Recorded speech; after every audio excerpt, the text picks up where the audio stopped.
रत्नागिरी सिंधुदुर्ग लोकसभा मतदारसंघामधला पेच अद्यापही कायम आहे। उमेदवार कोण या संदर्भातले दावे प्रतिदावे या ठिकाणी केले जातात। अशातच केंद्रीय मंत्री नारायण राणे उद्यापासून 2 दिवसांच्या रत्नागिरी दौऱ्यावरती येत आहेत। या संदर्भात बोलण्यासाठी आपल्यासोबत आहेत भाजपचे माजी आमदार बाळ माने सर। माने सर, दावे प्रतिदावे केले जात आहेत।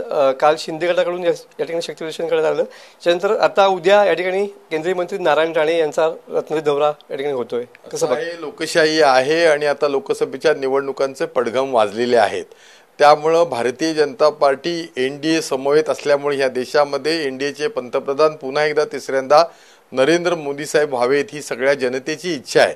आणि त्याचबरोबर महाराष्ट्रामध्ये महायुती आहे।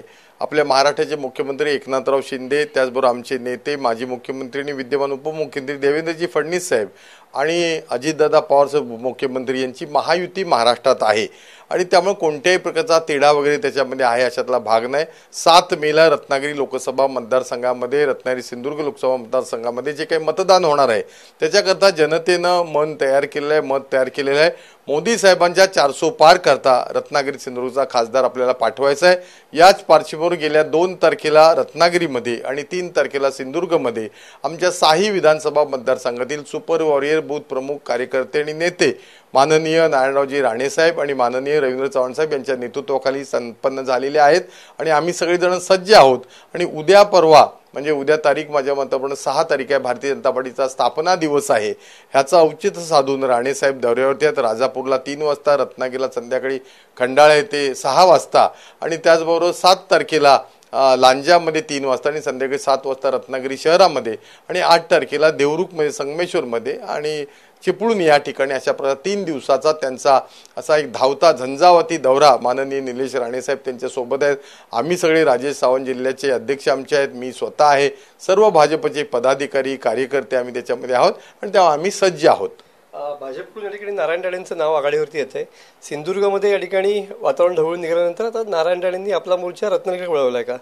खरं आहे, भारतीय जनता पार्टीची जी पद्धत आहे ती भारतीय जनता पार्टीचं नरेंद्र मोदी साहेबांच्या आणि अमित भाई शाह साहेबांच्या नेतृत्वाखाली पार्लमेंटरी बोर्ड आहे आणि पार्लमेंटरी बोर्डमध्ये अंतिम निर्णय होत असतात। आज आमच्याकडे नारायणरावांचं नेतृत्व आहे आणि आम्हाला पक्षानं नारायणरावांच्या नेतृत्वाखाली काम करायच्या सूचना दिलेल्या आहेत। त्यामुळे नारायणरावांनी सुद्धा असं सांगितलेलं आहे की पक्ष जो अंतिम केंद्रीय पार्लमेंटरी बोर्ड देईल तो निर्णय असणार आहे। आज आम्ही त्या दृष्टीनं लोकसभेच्या विजयाकरता संकल्प केलाय महाविजयाचा आणि आम्ही सगळेजण सज्ज आहोत। पालकमंत्री उदय सामंत असं म्हटलेलं आहे की शिंदे गटाचा शिवसेनेचा सुद्धा दावा या लोकसभा मतदारसंघावरती कायम असणार आहे। हो, त्यांनी असं म्हटलंय, पण त्यांनी पुढे असंही म्हटलेलं आहे की महायुतीचा जो निर्णय अंतिमतः होईल किंवा एनडीएचा जो निर्णय होईल तो आमच्या शिंदे सेनेला किंवा एकनाथराव शिंदेच्या नेतृत्वाखाली शिवसेनेचा जो शिंदे गट काम करतोय, त्याचबरोबर राष्ट्रवादीचा अजितदादांच्या काम करतोय, या सर्वांनीच सांगितलं आहे जो महायुतीचा उमेदवार होईल त्यांचा आम्ही हातामध्ये हात घालून काम करणार आहोत आणि तसं त्याप्रमाणे कार्यकर्त्यांना सुद्धा त्यांनी सूचना दिलेल्या आहेत। मशालीच्या विरुद्ध नेमकं कोण असेल? कमळ असेल की धनुष्यबाण असेल?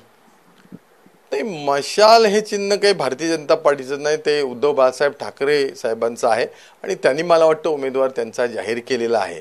आणि त्यामुळे स्वाभाविकपणाने राणेसाहेब येत आहेत, नितेश राणे साहेब आहेत, निलेश राणे साहेब आहेत, रवींद्र चव्हाण साहेब आहेत आणि त्यामुळे स्वाभाविकपणानं हा मतदारसंघ राणे साहेबांच्या नेतृत्वाखाली विकास त्यांनी केलेला आहे। जीडीपी वाढलाय सिंधुदुर्ग जिल्ह्याचा, ह्या पर कॅपिटल इन्कम वाढलाय अनेक ठिकाणी। जर आपण सिंधुदुर्ग जिल्ह्यामध्ये विशेष करून पाहिलं असेल, मग एअरपोर्ट असेल, धरणांचे प्रकल्प असतील, हे सगळे राणे साहेबांच्या नेतृत्वाखाली झाले। त्यामुळे स्वाभाविकपणानं कमळ चिन्हावरती भारतीय जनता पार्टीचा खासदार मोदी साहेबांच्या 400 पारच्या संकल्पनेमध्ये असणार आहे, हा आम्हा सगळ्यांना विश्वास आहे आणि जनतेनं पण तसं मन तयार केलेलं आहे असं एक मला थोडंसं वाटतं। नक्कीच हे होते भाजपचे माजी आमदार बाळ माने सर।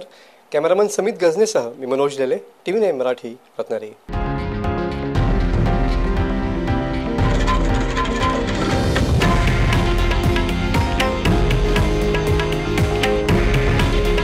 हे आहे देशातील नंबर 1 न्यूज नेटवर्क आणि आपण पाहत आहात TV9 मराठी।